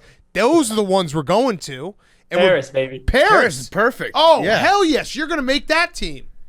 Yeah, bro. I'll sign you up as my coach if I make Paris, man. All right, perfect. I will literally trip someone for you. I will trip someone during the race for you. If that counts, if you could trip someone and they would let the actual race stand, I will do that for you. Hopefully I won't need it next time. So in 2019, I was real fit and I won the USA Championships, and we got to go to Doha. Ooh, where's that? But it's it's in Qatar or Qatar, Qatar, near Dubai and stuff. Yeah, but sadly, I just wasn't as fit this year because during COVID, I gave up. I wasn't really training much, and I didn't really care. Okay, that's a strategy that maybe didn't work in an Olympic year, but I like you being honest about it. like, hey, the Olympic trials are coming up in 6 months. Maybe now's not a great time to give up. COVID kind of sucks. I'm gonna hang out, not It's really also exercise. like, well, one thing you can do during COVID is like run. Yeah, dude. Most people got into running. I got out of it. It got too crowded outside. Yeah. I love it. So what we got to do is we got to just say we're all in for Paris. Yes. All in for Paris. Get a Hell yeah, Paris dude. Olympics tattoo, so that you know that you can be focused on that. That's the one that you care about.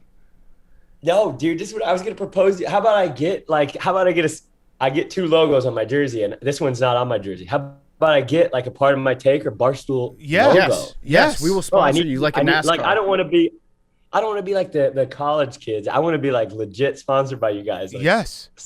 No. You want cash? I'll give you some cash. I want like $50, bro. Oh, easy. Done. Easy. Dude, if you wanted an Olympic gold, I would absolutely get the rings tattooed somewhere on my body. So that's your goal. I would. I'll give you, bro. I actually give tattoos, so I'll give you those Olympic rings. You'll tattooed. tattoo it. Yes, if you win a gold, No, I'll say just a medal. Just if you win any a medal. medal. If you win Any a medal in the Medal. Olympics. Uh-huh. Wait, how's the 800 race go? Did you do the 800 meters as well? No, I really wanted to, but my coach was like, "Let's go all in on the 15." Is it that much of a like you can't go all in on the 15 if you do both? You can, and I did in college, but like in college, I didn't know what was going on. Like, I don't know. There's a lot more pressure when it's your job. Right. And so Like I'm sponsored by Nike now. Yeah. Right. They'll drop me if I don't. yeah, right. So when you finish a 1500 meter all out race, how long does it take until you could do that again? Oh, maybe like an hour. That's it. Jesus Christ. Yeah, it's pretty incredible. So That's insane. So when you're running an 800 meter, you just have to. Do you have to consciously tell yourself, okay, this is the pace that I'm supposed to be at? Like, I guess that's my question. How do you pace yourself for different races? Or you just kind of know how far away from the leader of the pack that you have to be? Like I said, I'm not very smart, man. I just sit, like if someone's in front of me going fast, I'm sitting right on them, like NASCAR. Drafting. Is drafting real and running? Totally. Whoa. That's kind of cool. Yeah. Yeah, shake and bake. Yeah. Does it matter more if you're drafting in a 1500 or an 800? Way more in a 1500. Huh. I would think it would be the opposite because they'd be going faster in the 800, which would mean that they'd be displacing more air in front of you. I don't know. I'm not very smart either. But You're a science guy, bro. wait, but the 800, the 800 is like probably the longest race that you're going all out the entire time, correct? Yeah, actually, look at you, bro. You know more about running than me. But it is like that's the craziest part about the 800 is you're essentially sprinting as hard as you can for 800 meters. Yeah. So my teammate, he's the fastest American of all time. Wow. I don't know if you watched the 800. It was the first 3 days of the trials. I didn't. What was his time? He had a broken leg. Wait, what? he ran through it because he wanted to make the Olympics that bad, but like he didn't do too well. But he's run 1 minute and 42 seconds. Jesus Christ! But I don't think I can do 400 meters in that time. Can you just? It's 51 per lap. 51 seconds for 400 meters. You can just run through a broken leg? No. Yeah, he didn't qualify, so no. The answer is no. But, yeah, dude, he'll break the world record. He's like the most talented human I've ever met in my life. He could have played in the NFL. The fastest American of all time. What's his name? Donovan Brazier. Donovan Brazier. And what's your fastest 800 meter time? I run 144, so 2 seconds off, but it's a lot more than you think. So you might, when you come here and we go to a track, I think you'd lap me. I think you would finish 2 laps before I finished 1. For the 800? Yeah. Yeah, definitely. I think Yeah. I would. I think if you did 800 and I did 400, I think I might be able to beat you by like a second or 2. I don't know if you guys have heard of the beer mile. Have you heard of it? Yeah. Yes. Maybe that would level the playing field, although I'm not bad at drinking, Well, too. Yeah, I don't think it would level the playing field at all, No, Craig. we- I just told you that a mile time that it would take me like 10 minutes to run a mile. And I mean, just looking at you, I would say that the 2 best things that you are is like you're the best runner and the best beer drinker. You just look like a guy that can chug. And we actually did a milk mile a few years ago. That Oh. didn't. You want to do the milk mile against us? I don't think so, man. Yeah, yeah, it's messy. We should do the beer mile. Do you have a beer sponsorship? Because we're Coors Light. I see that. I see that right in front of me, dude. Yeah. So you're Coors Light too, right? Dude, so in 2019 when I won USA, someone threw me a beer, and there's a photo of me holding the beer, like debating whether to smash it on my head or drink it. Yeah.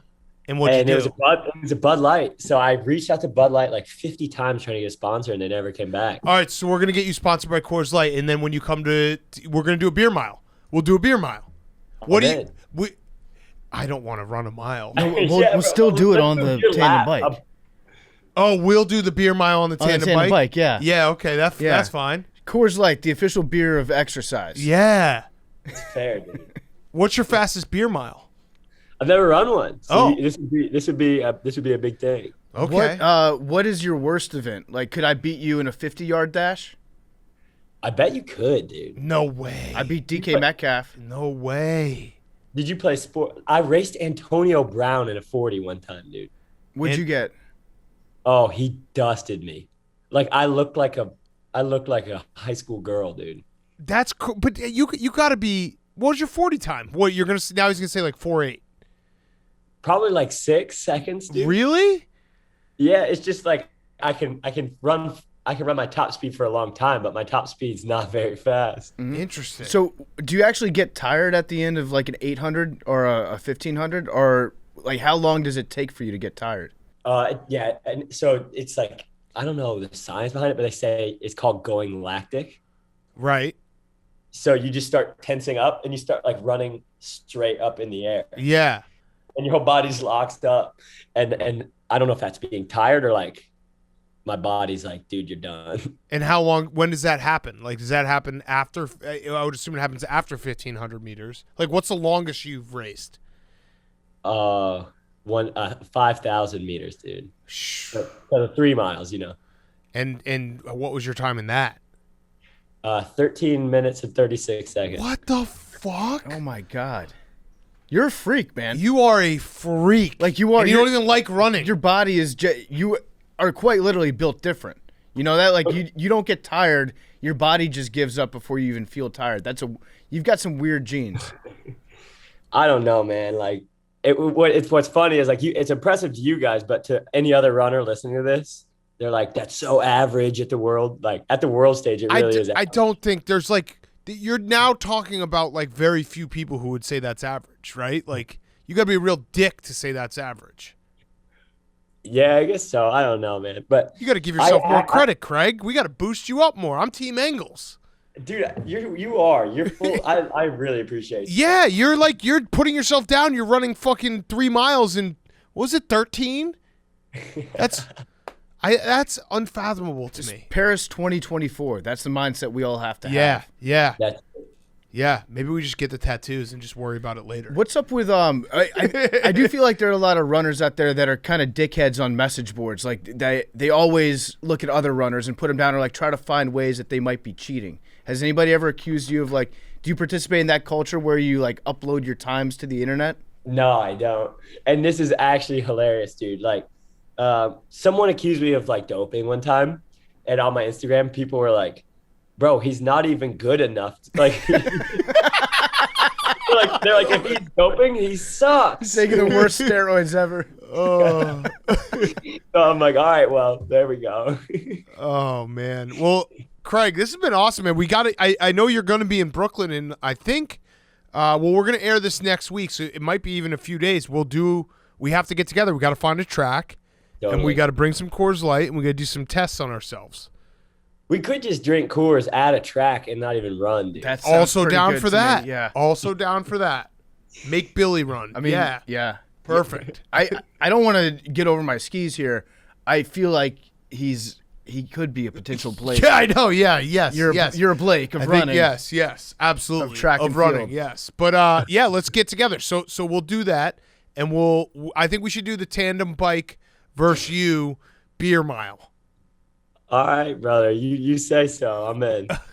All right. Well, Craig, this has been awesome, man. Thank you so much. Good luck, and hopefully we see you soon. Yeah, thank you so much for having me on, man. I'm excited. Hopefully we can get running like exciting or something. I don't know. Yes. Yeah. Yes. All right, good to meet you, man. Craig Engels was brought to you by our great friends over at Coors Light. You ever feel like summer just flies by? It's like the end of July already. It's tough, but when you need a moment to chill in the summer, there's no better way to do it than cracking open a Coors Light. Press pause on your summer. Refresh. Take a nice little pausing break. Slam a Coors Light. When the mountains are blue, it's good for you. If there's some occasions that you look forward to having a beer, I want you to close your eyes. Think about that occasion. Is it a Friday after work? Is it a lunch break? Maybe it's early August. Maybe it's a weekend at the lake. Picture cracking open that ice cold Coors Light with the Blue Mountains. Coors Light is the official beer of slowing down summer. Summer always feels like the shortest season. We need to make the most of it. We got to chill. And Coors Light is the beer that's made to chill. Rediscover Coors Light. Enjoy what makes your summer awesome. Slow down, open a Coors Light. It's mountain cold refreshment, and it is made to chill. And it's the official beer of slowing down summer, because as the beer that's made to chill, we want to savor every second of summer. You can get Coors Light in the new look delivered straight to your door with Drizzly or Instacart by going to CoorsLight.com/take. That's CoorsLight.com/take.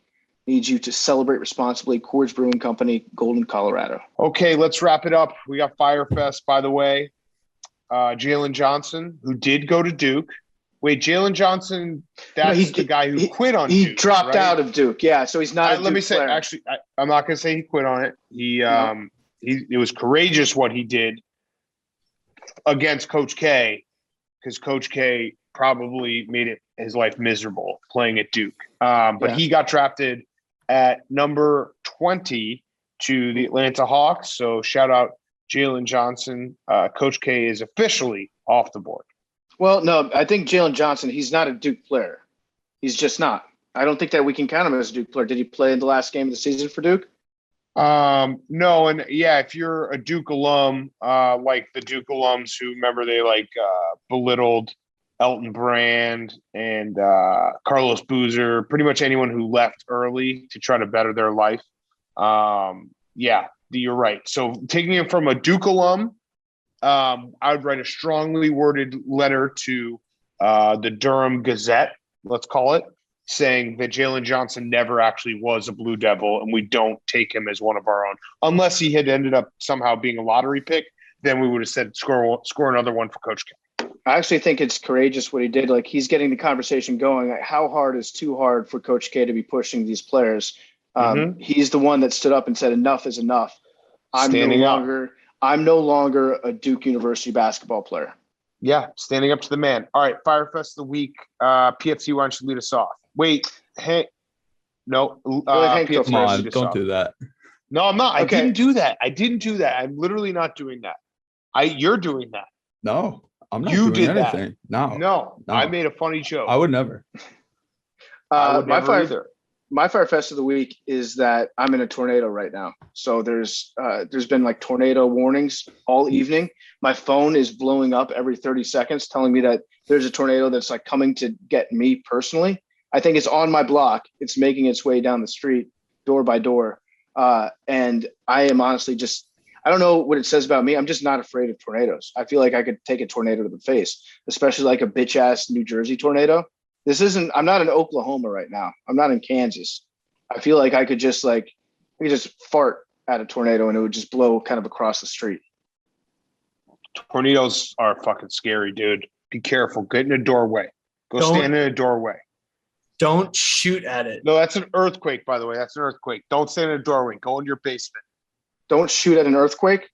No, earthquakes stand in your doorway. Don't shoot at the tornado. Why not? Because people did that and the bullets come right back at you. I don't know if that doesn't sound true at all. No, I'm serious. There's no way. Also, you just classic, totally shoot at a tornado. All right, Lib in the ear telling me not to exercise my Second Amendment rights. Yeah. Lib. Do you also think that Kelvin Benjamin got cut because he was stealing food from the Giants facility, Billy? No, but I do have more info on that. Okay. Share. Well, the thing that For the recap. Okay. Oh, for the recap. Yes, Billy. Let's go. Good job. Also, U.S. Rugby lost the quarterfinals. They're not back officially, but the lads played well. We got fucked by the ref. They didn't even finish second? We finished second in our group, and then that meant that we got to play an easier matchup in the quarterfinals than if we had finished first. obviously. But then, we went up 3 tries to nothing in the first half. And then the ref just, it's hard to play. We got a yellow card. So really at that point, it was 6 versus 8 when you include the ref on the I should have asked. It was tough. Great showing by the lads, though. Shout out Danny Barrett. Say something nice about rugby. They got the little car. That's all you need. Not only do they have the little car, Big Cat, but their little car has a rugby field on top of the little car. And then on that rugby field, there's another little car. Fucking love it. Love it. Love the little car. All right. My Fyre Fest is I went on vacation this week and I said I was going on vacation. And most people play along with the joke, but then I really don't. I fucking shouldn't get triggered by it, but every now and then I do. When someone's like, "Why are you tweeting on vacation? Like you're a scumbag father." And I'm just like, I really fucking hate this person. So I'm never gonna say I'm going on vacation again. I'm just gonna go on vacation, not say anything. I was trying to make a joke out of it with Aaron Rodgers. It was funny, and then people took it too far. And actually were like, "Oh, you're a scumbag dad. Like, you're probably not even paying attention to your son." It's like, dude, firing off a tweet takes no time. Well, Big Cat's actually tweeting a lot less than normal. Usually, even when we're on the road and Big Cat's driving, I'll be laying down. I don't do that the back anymore. of the RV. I haven't done that in and forever. I'll see. You do tweet during shows. So does PFT. Yeah, I know. I don't do that anymore. I don't think I've ever tweeted during a show. That's a lie. Big Cat tweeted during the Matthew McConaughey interview that we did on Zoom. I remember seeing Big Cat tweet. Yeah, I mean, sometimes news breaks. What the fuck you want me to do? There's a lot of fucking news going on right now. I can't be the guy who fucking shows up 10 hours later after Anthony Rizzo gets traded to the Yankees. That would be heartbreaking. So fuck those people. I do like some of the people when people are like, dude, you tweet too much. It's like, it's literally my job. It is my job. It's my job. If I was doing another job, if I was a doctor, I probably wouldn't be tweeting. Liam, you got a Fyre Fest? Yeah, I do. It was a classic future me situation. So I have a cousin who I'm very cool with, and she graduated from like somewhere. Hit me up like a month ago. She was having a party, and I was like, oh yeah, of course. Like I'll be there. About a week or two ago, I booked an appointment to get a new tattoo and put a deposit down. So I got the tattoo yesterday, and this party is on Saturday. And she hit me up like, I don't know, Monday or Tuesday. And I was like, oh, fuck, I'm still going to get the tattoo. But so now I'm just going to have to see some of my family and like explain getting a new tattoo, which I would rather not do. But sweet. But whatever. You're a tattoo guy. Does it matter at this point? No, but it still is like annoying when people are like, oh, like, what does it mean? Why'd you get it? Whatever. Where they're not like, they're just not. Yeah. So you need to go full sleeve. Yeah, no, I'm working on it. Asking a stranger like, oh, what does your tattoo mean? That's like asking a soldier like, did you kill anybody? Like, it's annoying for you guys to have to deal with those people, right? I am not going to make that comparison. I respect the truth. Yeah. No, does people still do that? Do people go up to you like, did you kill anyone? That's such a dick thing to say. Yeah. People actually do that, which that's, I could understand maybe like a 4-year-old saying it. Or Billy. Yeah, Billy's definitely done that. But Billy's kind of a Navy SEAL, so he can say that. Jake, your Fyre Fest. By the way, Jake is calling the game. Are you flying out today? This morning, yes. Okay. I'm heading south. South to Colorado Springs. Yep. What time? Wait, shout it out again, just so people, because we gotta, honestly, everyone's got to step up. Even if you're not going to watch it, listen, lacrosse, it's not watchable, but still just turn it on so the numbers get used for Jake. Oh, yes. Yeah. So it's going to be a doubleheader, 7:15 p.m. and 10 p.m. Eastern. 7:15 is Archers versus Redwoods, Water Dogs versus Whip Snakes, 10 p.m. Eastern. So you may be thinking, it's a late night on a Saturday, I'm not watching. When you're pre-gaming, getting ready to go out, just put on Peacock. Why not? Get on the cock. Yeah. Yes. Also, make sure to take pictures of Jake's giant head from above the screen. Oh yeah. Mm-hmm. Yes. Definitely. Yes. Definitely. So my Fyre Fest has something to do with that. I went a few blocks down to print my charts, my little spotting boards. Oh, I guess okay. I got a Can't little, see it. Yep. In front of you. I'll tweet out a picture. Okay. These. It's like very special paper at Staples, like legal size, color, blah, blah, blah. I go in, I come out, it starts pouring, and I have to put it under my shirt. I printed a my few God. copies, so I'm okay. But like, Of course. that's Of you course. can't call a game without that. So Oh my God. Well, We're you don't okay. have a binder? no, you don't use binder. Use a Manila folder, which is over there. but- How are you carrying it on the plane? A manila folder? yeah, in my backpack, which I didn't. What print if to something Staples. spills? I have a few copies, but like, What if it something was- spills on the whole fucking manila folder, dude? I have it on my Excel. I can always print something in Colorado. God forbid. Okay, something all right. happens. I'm just saying, maybe Yeah. fucking seal that bad boy up, you know? Put it in Yeah. a big Ziploc bag. So yeah, please tune in if you can, and it should be fun. No. That's not how we're doing it, Jake.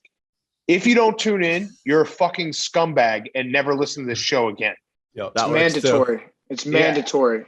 So let's do it that way. You know okay? what, Big Cat? The ink isn't dry on the 2021 Dinky Awards yet. So it'd be a real shame if we had to revoke the listeners of the year. Yeah, we file it and send in the paperwork, and we usually don't get it for at least a month back. Mhm. So yeah, we can definitely change that. Yeah, I Billy. also I talked to Coach Copeland yesterday. He was asking Who's how that? Who is the head that? coach- You the head can't coach say of- that like we know who that is. the head coach of your Water Dogs. Oh, okay. And he asked how ownership is doing, and I said, Dude, you know, did depends did on you if you see- win. you see the fucking chart that someone put out there? Yeah, most shots Yep. in the league. That was Joe Most shots Keegan. in the league. They listen to us. I asked him about that too, and he's like, "Well, we've played one extra game than a lot of these teams, so it might be a little No, skewed." But I think it was most per shots is capita. most shots. It was per game. Yeah. So Saturday night. Jake, I have a question for you. Do you get nerves before a big broadcast? Because every time I've seen you do a show, whether it's Tool Stream Stadiums, check out the Play Barstool app. I want to make sure to plug that in there since no one else is going to on this show today. But do you get nervous before a broadcast? Yeah, there's always some nerves. But once the game starts, it's good. I think it's the anticipation that's more nerve-wracking. But once the game's rolling, once you get through the open, once you're calling the action, the adrenaline really is there and you have fun with it. Do you have a little a symbol that you have ready for the people at home that are watching, like a little, maybe a hand gesture or a little wink that you can do, tell all the listeners like, hey, I love you. Thanks for watching.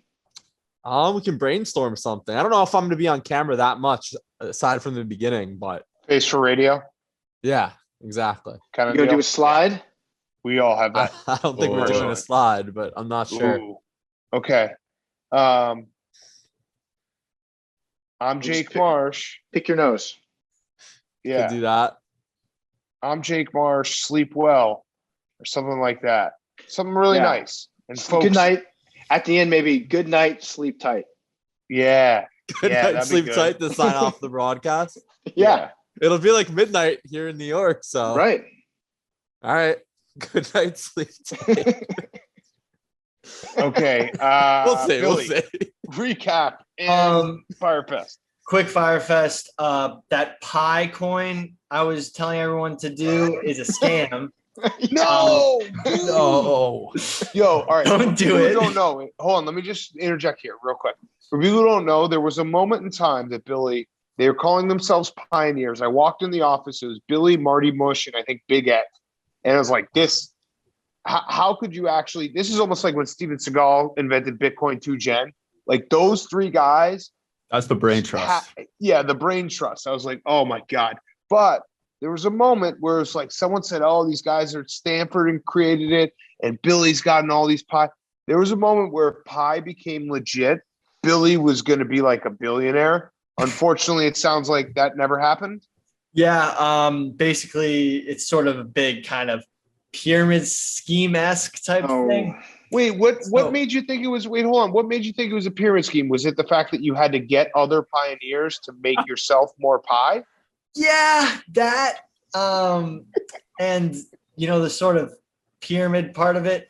But Everyone in the office kept on asking me to tweet out their specific link. They're like, dude, could you please tweet out my link for the pie? And I was like, that's a pyramid scheme. But The three of those guys got into a fight with each other because they were all texting me their link. And then Marty was like, you idiot, I already texted my link. You can't text him your link now. and they were actually like getting into a verbal altercation just based on who in the office was going to get sent different links. Yes. So delete the app and stop asking people to mine Pi because the notifications are annoying. But if anyone from Pi wants to prove me wrong and maybe like get it legit, like Pi people, like do your thing. Anyway, Billy, now what are you doing right now? What? It sounds like it might not be a scam, but Billy's trying to get them to pay him money. No. Are you No, this is the extorting Pi, ultimate. Billy? The ain't no fun when the rabbit got the gun. Billy's scamming the scammers. Yeah, I mean, hey, someone's got to do it. Yeah. No, but I'm not Okay. going to actually accept money from them. Just like make it legit so I can be a billionaire regularly. Oh yeah, if they offered it, you wouldn't take it, right? Yeah, if they like Yeah. actually made it legit and all the pie I have becomes legit, like I'd totally take it. But now their cycles are regular with sports. We're coming up on NFL training camp. So we've had 2 days of training camp and a lot of news. Would you guys like to hear some of it?